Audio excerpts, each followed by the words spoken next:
Talk டே afternoon அந்த படம் பார்த்துருக்கீங்களா? அந்த படம் பிடிக்கும்னா இந்த படம் பிடிக்கும். இந்த படத்துடைய கதை என்னன்னா, டோனிங்கிறவர் ஒரு ரியல் எஸ்டேட் டெவலப்பராக இருக்காரு. இவரை மொர்டியன் மாண்டேஜுங்கிற ஒரு கம்பெனி ஒரு டீலில் ஏமாத்திடுறாங்க. இதனால காண்டாகிற டோனி அவங்க ஆஃபீஸ்க்கு அப்பாயின்மெண்ட் வாங்கி அந்த ஓனரை சந்திக்க பார்க்குறாரு. ஆனால் அங்கே அந்த ஓனருக்கு பதிலாக அவருடைய பையன் இருக்காரு. அவர் பையனை துப்பாக்கி முனையில் தூக்கிட்டு வந்து டீல் பேசுகிறாரு. இறுதியே இவருக்கு அந்த நியாயம் கிடைச்சதா இல்லையாங்கிறது தான் இந்த படத்துடைய மீதி கதை.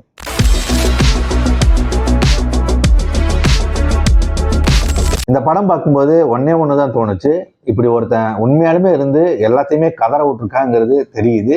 ரியலி ஹி காட் கட்ஸ்ன்னு தோணுது. இந்த படம் 70s நடக்கிற மாதிரி காமிச்சிருக்காங்க. ஏன் 70s நடக்கிற மாதிரி காமிச்சிருக்காங்கன்னா, ஏன்னா அந்த சம்பவம் 70s தான் நடந்திருக்கு. பெரிய ப்ளஸ் என்னன்னா பில் ஸ்கிராஸ்கர் தான். சக்க ஆக்டிங்கு, அந்த பதட்டம், அந்த மேட்னஸ், அதெல்லாம் பார்த்தீங்கன்னா மனுஷன் பூந்து விளாண்டுருக்கான். ஒரு ஃபியர்லெஸ்ஸான பர்ஃபார்மன்ஸை கொடுத்துருக்காரு. அதே மாதிரி அந்த பையனாக நடித்த டெக்கர் மெட்டர்னியா என்னமோ ஒரு பேர் வரும், அவருமே பார்த்தீங்கன்னா ஒரு பொலைட்டான ஒரு பர்ஃபார்மன்ஸை கொடுத்துருக்காரு. ஏன்னா அவரை ஏம் பண்ணி தான் ஷார்ட் கன் மண்டையில் இருக்குது, அதனால பொலைட்டாக தான் இருந்தாகணும். அப்புறம் ரேடியோவில் பேசக்கூடிய டிஜேவான ஃப்ரெட் டெம்பிளுங்கிற ஒரு கேரக்டருமே வரும், அது ரொம்ப சூப்பராக இருந்தது. அவர் பார்த்தீங்கன்னா இந்த கூல்மேன் டெமிங்கோ தான் பண்ணியிருக்காரு. ரொம்ப சூப்பராக இருந்துச்சு, நல்லாவே இருந்துச்சு அந்த கேரக்டர். ஏன்னா அந்த கேரக்டர் வந்துட்டு ஒரு மிடிலாக இருந்துட்டு கொஞ்சம் பேசுவோம், அது அட்டகாசமாக இருந்துச்சு. அவருடைய ஆக்டிங் ஆகட்டும், அது நல்லா இருந்துச்சு அது பார்க்கும்போது. இது வந்து 70s நடக்கிறதுனால அச்சஸ்லாம் அந்த பீரியடே அப்படியே கொண்டு வந்திருக்காங்க. ஒரு சீன் வந்துட்டு ரொம்ப ஸ்மூத்தாக இருந்துச்சு. ஒரு கார் வந்துட்டு அந்த போகக்கூடிய இது வந்து நல்ல ஒரு மூமெண்ட்டாக இருந்துச்சு. அது ரொம்ப ஸ்மூத்தாக இருந்த மாதிரி ஒரு ஃபீல் இருந்தது எனக்கு அந்த பார்க்கும்போது. இந்த மாதிரி அவர் வந்து கிடச்சிட்டு டீல் பேசிட்டு இருக்கும்போது அந்த FBI ஏஜென்ட்டு அவங்கெல்லாம் வந்துட்டு வெளியே ஒரே பரபரப்பாக இருப்பாங்க. மீடியாலாம் வந்து சுற்றி நின்றுட்டு இருக்கோம். அப்போ பார்த்தீங்கன்னா இந்த டோனியோட தம்பியை வந்துட்டு கூப்பிட்டுருப்பாங்க. அது வந்து சரியான பயங்கரமாக சிரிச்சிட்டேன் நான்.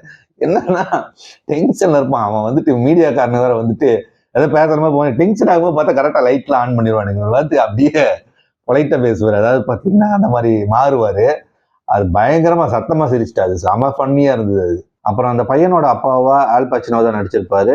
இது வந்து அவருக்கு ஒரு ஹோமேஜ் மாதிரி தான் வந்துட்டு அவரை இதில் நடிக்க வச்ச மாதிரி தான் எனக்கு தோணுது. ஏன்னா டாக் டே ஆஃப்டர்நூன் பார்த்தீங்கன்னா ஒரு பயங்கரமான ஒரு படம். ஸோ இந்த படம் பார்த்தீங்கன்னா அதுலேருந்து ஹெவியாக இன்ஸ்பயர் ஆயிருக்குங்கிறது இந்த படம் பார்க்கும்போதே தெரியுது. ஏன்னா அந்த படம் பார்த்தவங்களுக்கு தெரியும். ஆனால் அதில் பார்த்தீங்கன்னா ஆல் பச்சினோ பார்த்தீங்கன்னா ஒரு ஹீரோ மாதிரி கொண்டாடுவானுங்க அவனுங்க, அங்கே இருக்கிற பப்ளிக்ஸ் எல்லாம். அது அட்டகாசமாக இருக்கும். இதில் வந்துட்டு அந்த மூமெண்ட்ஸ் எல்லாம் கொஞ்சம் கம்மியாக தான் இருந்தது. பட் இருந்தாலுமே நல்லதாக இருந்துச்சு. அது வந்துட்டு அப்போவே பயங்கரமான ஒரு கல்ட்டு படம் மாதிரி இருக்கும். அவ்வளோ இதாக இருக்கும். அது ஒரு எக்ஸென்ட்ரிக்கான ஒரு கேரக்டராக இருக்கும். இதுலையுமே பார்த்தீங்கன்னா பில்லோடைய கேரக்டர் பார்த்தீங்கன்னா ஒரு எக்ஸென்ட்ரிக்கான ஒரு கேரக்டர் தான். இது நல்லவனான்னு கேட்டால் இவரே சொல்லுவார், நான் நல்லவன் தான், எனக்கு வந்துட்டு நியாயம் வேணும் அப்படிங்கிற மாதிரி தான் வந்துட்டு பேசுவார். கடைசியில் வந்துட்டு அவங்க 2 பேருமே அந்த ஷாப்பில் சந்திக்கக்கூடிய சீனுமே ரொம்ப டச்சிங்காக இருந்துச்சு. அதே மாதிரி பார்த்தீங்கன்னா ஒரு இவங்களுக்குள்ள இருக்கக்கூடிய அந்த ஒரு கான்வர்சேஷனில் ஆல் பச்சினோ ஃபோனில் பேசும்போது பையன் கூடயும் பார்க்காம வந்துட்டு பேசிடுவார். அந்த சீன்லாம் வந்துட்டு ரொம்ப சூப்பராகவே இருந்துச்சு. கடைசியில் பார்த்தீங்கன்னா இந்த ஒரிஜினலாக நடந்த அந்த ஃபுட்டேஜ் எல்லாம் போடுறாங்க. அதெல்லாம் பார்க்கும்போதே ரொம்ப இதாக இருக்குது. படம் போனதே தெரில, டக்குன்னு முடிஞ்சிருச்சு. அப்புறம் இந்த டைரக்டர் கெஸ்டன் சாண்ட் வந்து ஒரு சூப்பரான டைரக்டர். இவருடைய குட்வில் ஹண்டிங்லாம் வந்து சூப்பரான படம். அதே மாதிரி வந்து ஜெரின்னு இன்னொரு படம் இருக்குது. இவருடைய முக்கியமான ஒரு படம் இருக்குது மில்க்குன்னு சொல்லி. நாங்கள்லாம் வந்துட்டு அந்த பீரியடில் ரொம்ப அது பழசு. அப்போ பார்த்தீங்கன்னா சிடி வாங்கி வச்சுருந்தோம் அந்த மில்க் படத்தை பார்க்கலான்னு சொல்லி. ஆனால் இப்போ வரைக்குமே பார்க்கவே இல்லை அந்த படத்தை. ஏன்னா அந்த பீரியடில் வந்துட்டு நம்மளுக்கு இது எப்பரா போய் பார்க்குறது அப்படிங்கிற மாதிரி ஒரு மைண்ட் செட் இருந்தனால எங்கள் கேங்கில் எவனுமே பார்க்கல அந்த படத்தை. பார்த்தேன்னு கேட்பான். சிடி கடைசி வரைக்குமே வச்சுருந்தோம். பட் அந்த படம்லாம் ஆஸ்கர்லாம் வாங்கிச்சு. ஸோ இன்னைக்கு வரைக்குமே பார்க்கல. அது இன்னைக்கு வரைக்கும் பார்க்காம இருக்கிறது வந்து ஒரு ஒருத்தலாக தான் இருக்குது. பட் எனக்கு என்னமோ அதை பார்க்க தோணலை. இந்த படத்தை வந்து மிஸ் பண்ணாதீங்க. ஒரு சூப்பரான படம், போர் அடிக்காமல் போகும். பார்த்துட்டு உங்களோட தாட்ஸ் என்னங்கிறதெல்லாம் கமெண்டில் சொல்லுங்கள்.